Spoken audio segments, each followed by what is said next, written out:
It's easier today to make money than ever before because everyone's retarded today. Back when we started back in the 80s, most people were retarded, but you had a lot of competition. Today, there's virtually none. Everyone's impatient and greedy and lazy. I love that. Impatient, greedy, and lazy. They don't want to work. Let me tell you something. You want to get rich? All right, fine.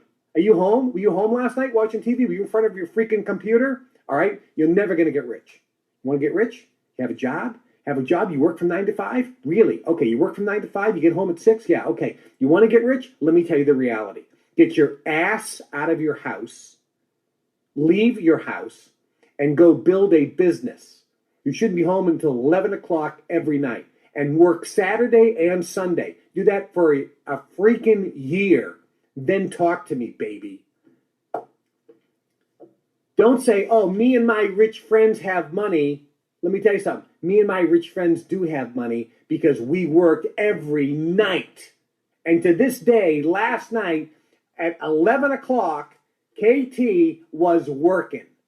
And at 6 o'clock this morning, I was up. At 6:15, I was drinking some coffee, working. Blaine called me the other day, last weekend. It was Saturday morning. Called me at 8 o'clock Saturday morning. Brandy, you know because you were here. 8 o'clock Saturday morning, BA calls me and says, hey, KT, it's Blaine. Get your butt out of bed. I called him back a few hours later and said, Blaine, I got your message, but my butt wasn't in bed. I was in the studio with Brandy. He goes, it's Saturday. I go, yeah, but we're working all day Saturday and we're working all day Sunday. Folks, I don't have to work. Do you understand? What were you doing Saturday and Sunday? Well, I'm watching the Final Four. You know, it's basketball season. Okay, well, that's fine. I'm not saying you can't enjoy that. I like watching the Masters when it's coming up soon. But here's the difference. When I was starting my business career, I didn't watch the Masters because I said I can't afford to watch the Masters. I said someday I'll have enough money, I'll go to the Masters. See the difference? Some of you aren't willing to give up what you love. You're gonna have to give things up if you want success. If you ask people how much they make, somebody tells you how much he makes per hour. Another guy tells you how much he makes per day. Another guy tells you how much he makes per week.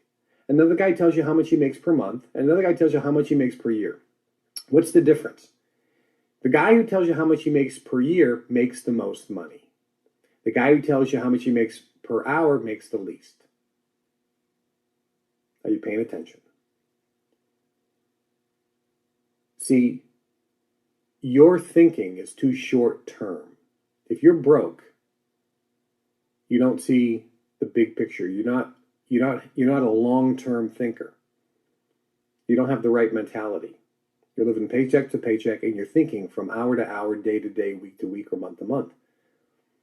People who are wealthy don't think that way. They think year to year.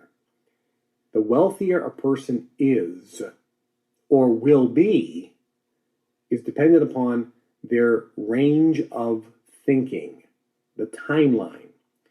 So for you who have $100 to invest or $500 to invest, stop thinking about what you're going to turn that into in the next month or 60 days or 90 days.